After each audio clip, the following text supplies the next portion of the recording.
Unit 3 Project, Lilly Lane, Period 5. Mass Democracy. How did politics change and mass politics begin in the age of Jackson? In 1824, Andrew Jackson ran for president and lost despite having the majority vote. In 1828, he ran again for presidency and won, making him the 7th U.S. president that was a Democrat, meaning he wanted to give power to the people. So Andrew Jackson decided to try and enforce a democracy by giving more power to the working class. He also expanded the politically unfranchised population beyond the wealthy. Impact of emerging technologies. What impact did new technologies have on agriculture, manufacturing, and transportation during the early antebellum era? During the antebellum era, John Deere had invented the steel plow. The steel plow helped increase production rate for farmers. Once the farmers produced crops such as cotton, they used inventions like the cotton gin to help prepare goods for transportation and manufacture. One new way of transportation was on the steamboat. After the steamboat transported the raw goods, they would go to the factories. Samuel Slater was a British man who brought the idea of industrialization from England. Religion, reform, and culture. In what ways did the Second Great Awakening lead to an era of reform in the antebellum America? The Second Great Awakening was a Protestant revival movement in the 15th century. It influenced the temperance movement, which was the avocation of perfection. People sought to be perfectly behaved in the public, and the influence of alcohol prohibited that. Abolitionism was another reform movement which sought equality for all human beings despite skin color and gender. The women's right movement was another reform movement in which brought about by the democratic ideal of equality. The Old South.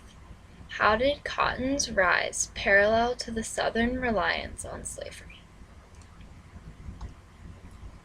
With the invention of the plow, cotton began to grow rapidly. Farmers used the cotton gin to produce seedless cotton once again faster. Because the production of cotton began to be fast, there was a need for more manpower. Farmers in the South started to gain more and more slaves. Manifest destiny. What territories did America acquire during the Middle Antebellum era, and what impact did those new territories cause?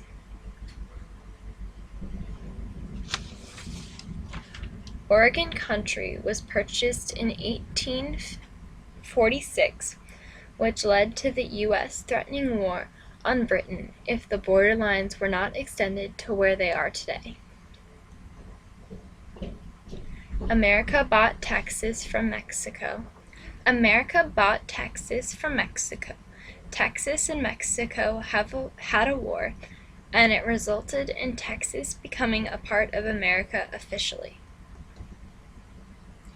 In 1849, gold was discovered in California, causing the gold rush.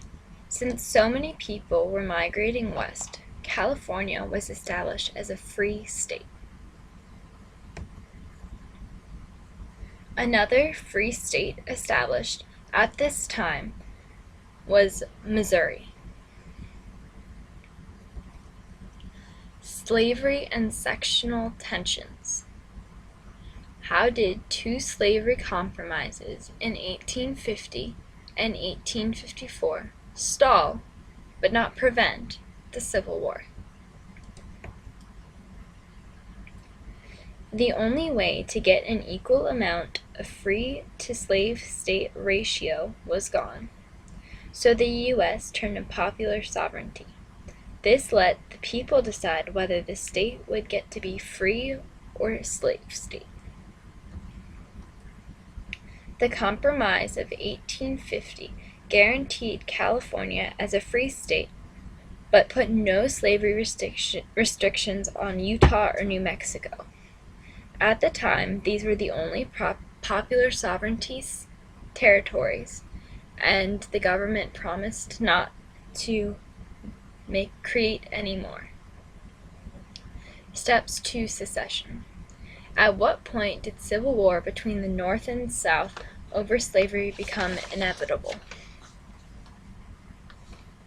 Dred Scott was a slave who unsuccessfully sued for his freedom in the Dred Scott versus Sanford case of 1857. The Supreme Court declared that no person of African ancestry could claim citizenship. Another case of the Civil War was Bleeding Kansas.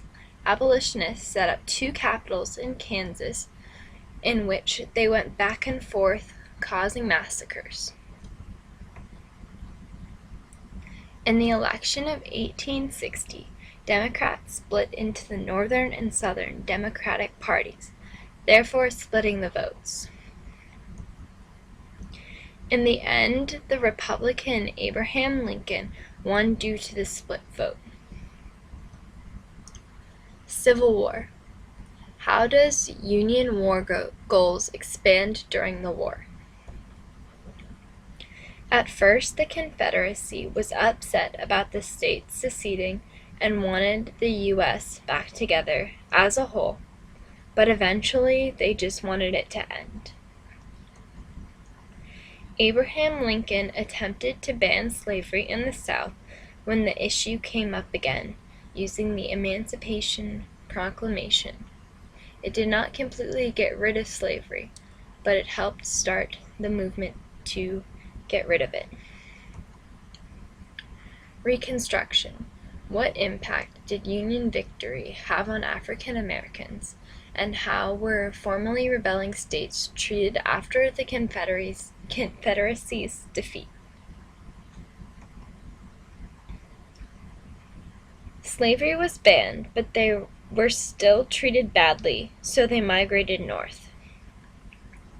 After the war, Abraham Lincoln wanted to heal the wounds between the North and the South and try to make the U.S. back to the united country that they were before.